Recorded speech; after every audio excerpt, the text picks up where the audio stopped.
Welcome you all to this section on fluid mechanics and machinery. Okay, so today we are going to discuss certain aspects in the course outcome 2. So what it is actually, we are analyzing the flow through pipes and interpret the concept of development of boundary layer. So before we are entering into the analysis of this flow over through circular conduits, we'll be just seeing some basic definitions. Okay, what is meant by turbulent flow, what is meant by laminar flow, right? What is one dimensional flow? The very basic essentials we have to be very clear before we are entering into the detailed concept. Okay, so that I'll be describing now. So we are going to, as I said already, what is meant by fluid actually?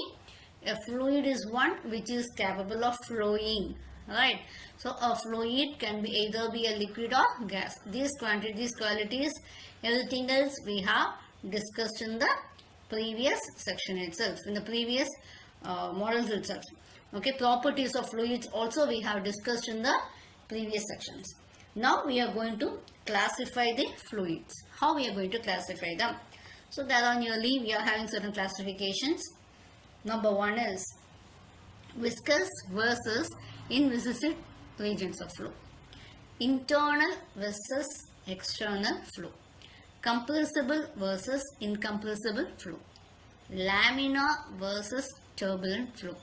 Natural versus forced flow. Steady versus unsteady flow. 1, 2 and 3 dimensional flow.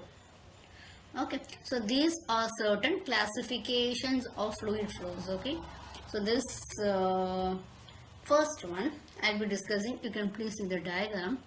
The flows in which the frictional effects are significant, we call it as a viscous flow. Okay, in many flows of practical interest, there are certain areas, regions which will not be close to the solid surfaces. The viscous flows will be negligible small.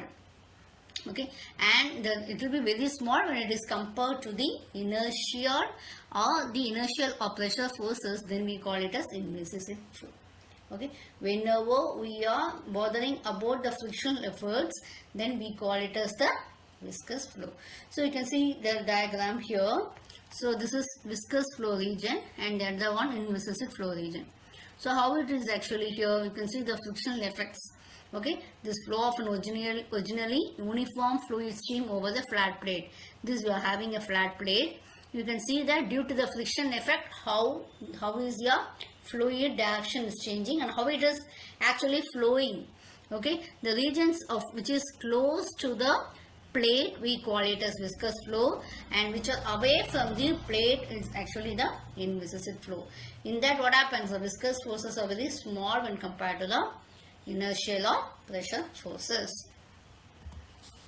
Next one, internal versus external flow.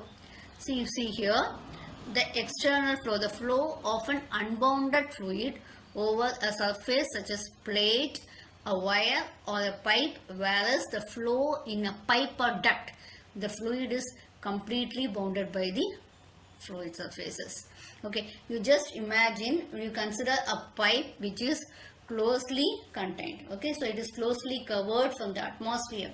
So that we consider as an internal flow, isn't it? So water flow in a pipe is an internal flow. When you consider a ball, how it is, the water will be flowing over the ball and that will be considered as an external flow. Okay, the flow of liquids in a duct is called as open channel flow. The duct is only partially filled with the liquid and if there is a free surface. Okay, now the diagram is depicting how is an external flow over the tennis ball and the turbulent wake region is behind that. Okay, so there is internal versus external flow.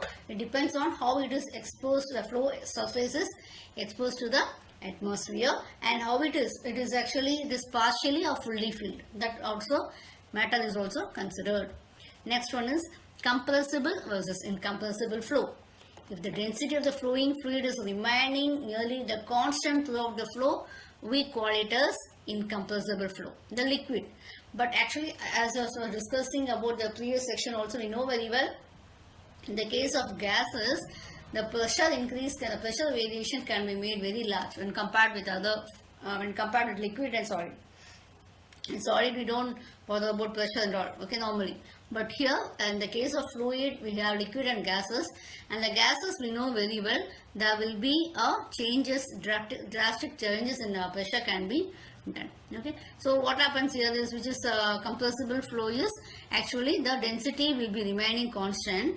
And that pressure variations, I was discussing that for your liquid and also gases.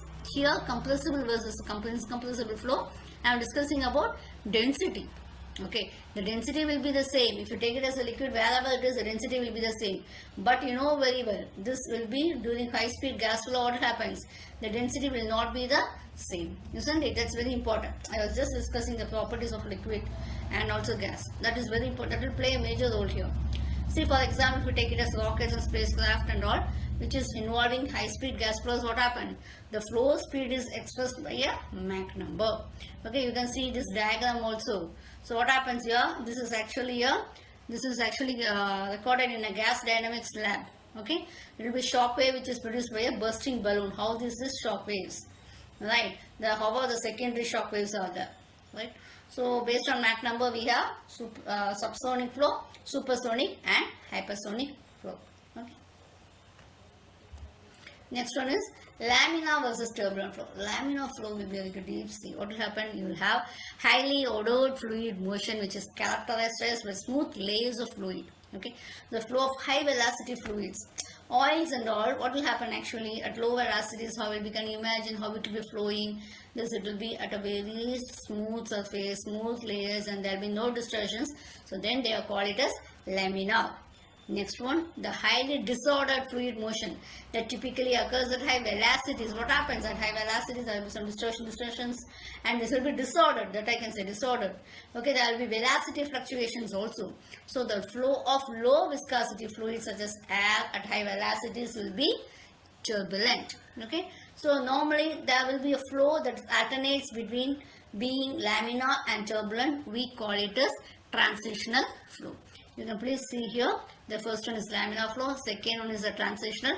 There are small variations, and the third diagram depicts a turbulent, where you can see here rapid changes, okay, that it is not smooth enough. Next one is a natural or unforced versus forced flow. What is meant by forced flow? Actually, we are making to flow over the surface by external means such as pump or fan. But normally what happens, there will be buoyancy effect in nature, isn't it? So warm water and we will take it as cool water and all. What will happen? There will be some buoyancy effect. So due to this, the fluid motion will be produced. So those models we consider as natural flow. And if your fluid is being forced by means of external means such as pump or fan, we call it as forced flow. Okay. Next one is steady versus unsteady flow. That is, steady means there will be no change at a point with time. So that with the time is going on changing, there will be no change. Okay. So the term uniform implies no change with location. See, again I am saying steady will be with respect to time and uniform will be with respect to the location. Okay, implies no change with location over the specified region. Okay, so the term periodic refers to the kind of unsteady flow in which the flow oscillates over a steady mean, about a steady mean. So we can see many turbines and compressors, boilers and all, they operate for a long period under the same conditions. That is very essential. It is a very essential quality required for turbines, boilers and all. So they are called as steady flow devices. Right. So here, this is, you can see the example is an oscillating wake of a blend based airfoil. Okay, the Mach number is here actually 0.6.